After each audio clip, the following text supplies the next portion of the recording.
Hi, I am Kyle Hudson with the Westchester Chronicle, and I am here with our Congresswoman, Representative Chrissy Houlahan. How are you, Representative Houlahan? I'm great, thank you. Thanks for having me. Thank you for taking the time to speak with me. Now, right now, we are in the middle of what is now the longest government shutdown in history. Can you explain to people what exactly is a government shutdown? Sure, and it thankfully doesn't happen terribly frequently, but actually I was sworn into the second longest government shutdown in the last Trump administration. And effectively what it is that we are not dissimilar than a business. We have a budget, an annual budget. We are supposed to agree on what that budget is. Our fiscal year it ends in September.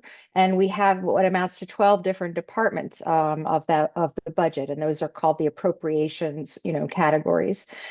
When the government is working, the Appropriations Committee on the House and the Senate are supposed to get together and they're supposed to agree on those 12 different buckets of money, and we're supposed to get them voted out of appropriations through the House or the Senate and then to the president's desk for signature. Unfortunately, that process has not worked and has not worked for a long time. And so as a result, we have a situation where we're not operating with a budget that we've all agreed on. Rather, we're operating on something called a continuing resolution. And that is a resolution that agrees that we will continue to operate the government under a certain set of parameters or understanding. When the government shuts down, it's when we've decided as a collective that we can't come up with a budget and we can't agree to continue on the way that we've been going. And so that's what's happened. And 36, 37 days ago was when that happened. And I'm happy to go into some of the details of why that happened this time. But typically, there's a pressure point that creates this kind of a situation. Well, we've covered some of the effects of the government shutdown, and if you're not directly employed by the federal government, there's like these secondary effects, right? So it's like the we last week we spoke with the the Chester County Food Bank. Also, I mean, it's in the national news that they're going to be scaling back flights. As this continues, what other effects can residents here in Chester County expect? Sure. And the federal government touches a lot of things, right? Any place that the federal government touches us here locally or at the Commonwealth level will eventually feel an effect. And so whether it's Social Security, meaning that there's going to be a slowdown in the response time there, passport processing, although passports are interesting because that's actually something that you pay for, so it doesn't slow down quite as much. We've already talked about SNAP and programs such as that. We've talked a little bit about kind of all of the different air FAA, NIH, the VA as another example, which is the Veterans Administration.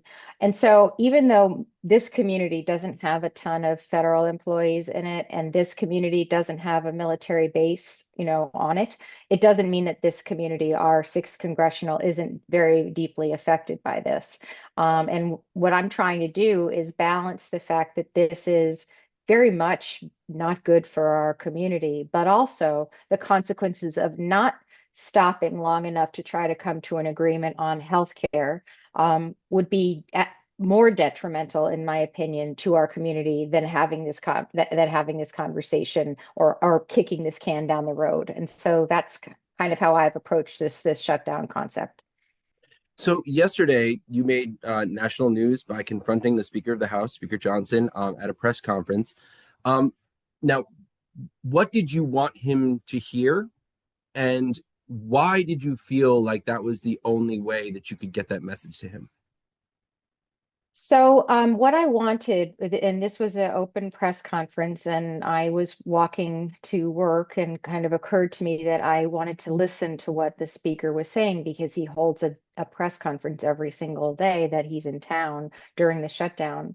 And when I listened to the narrative of what he was saying, I found that it wasn't reflective of the truth. And I also found it frustrating because I can't, as a kind of rank and file member of Congress, recall that in the last 37 days that he has reached out to anybody. to speak about this shutdown. And I think as a member of Congress, whether Democrat or Republican, we have an obligation to work with one another and we have an obligation to compromise. And it particularly acute for the person who's in charge. You know, the Speaker of the House is that person. And so when he asked if there were any questions, I asked my question, which effectively was, when is the last time that you were able or did reach out to the leader of the Democratic Party? And if you haven't, do you need his phone number? Because I just really don't think we're doing a service to the American people by standing there and talking, literally talking past each other day after day.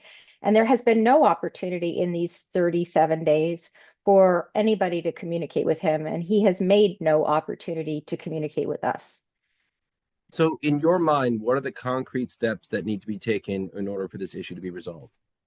So, you know, listen, Chester County and Berks County, this district is a really interesting one and fairly unique. We're 40% Democrat, 40% Republican, 20% independent. Like we are a case study in what the United States looks like nationally. I would expect that the people who elect me would expect that I would be there at the proverbial table, at the having a conversation about what it is that we can agree on, what it is that we don't agree on. At this point in time, the pain point is healthcare. The fact that people's healthcare shortly will be going up as much as 2 and 3 times, and in our community, 60%, 75%, Chester and Berks County, that's the average that's going to happen for people on the Affordable Care Act. That feels like a conversation that needs to happen. It needs to have, whether it's in a room literally, or whether we designate our leadership, each of them to go to a room and talk about it.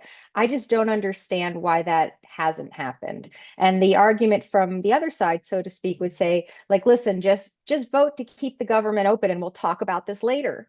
No, because the reality is over the last 9 months, the government has been slowly being shut down anyhow, with layoffs in the NIH, with layoffs in Social Security, with layoffs in the VA, with complete blowing up the DOE. And so there's a lot of trust issues going on right now.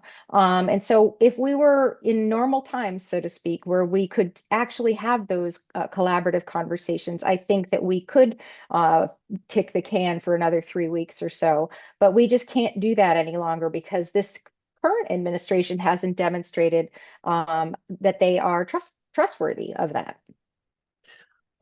As we go into the holidays, as you just recognized, we are kind of heading into uncertain times. What would you say to people who are looking at, rising costs of living, maybe losing benefits, or even just maybe the hours at their job are getting cut because of the secondary economic Mhm. effects?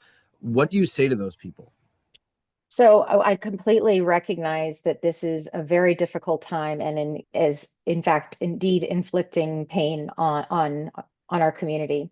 That being said, the calls that I'm receiving from our community are encouraging of us staying the course, recognizing that this is an important place in history where we need to stand firm.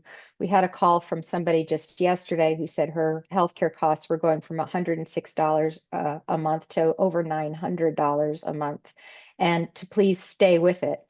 We had a woman visit our office this week who is on SNAP benefits, food stamps, a single mother of three, and she's at risk of losing these benefits, right? This is existential. But she also recognizes that this is a collective effort, that we are all trying to make sure that our cost of living is addressed, that our right to be taken care of healthcare wise is honored. And so this is a very difficult place to be, but I recognize that we're all making sacrifices, but I think it's going to be an important time to make a stand on this issue. Is there anything before we go that you'd like to say to the people of Chester County? What I would say is, I've been at this opportunity to serve our community for 7 years now. This is my fourth term. I get the opportunity to go down to Washington, D.C. 3 weeks out of every four for the last 7 years. And it's such an honor to serve our community, such a privilege. I talked about the fact that we're such a diverse community and so disparate in terms of our political affiliations and also just in general. We're suburban, rural, urban. This is a really eclectic community that's very different than many other congressional districts. And the thing that I tell people down in Washington about is how unified we still are, even though we're eclectic, even though we don't all share the same, ideas.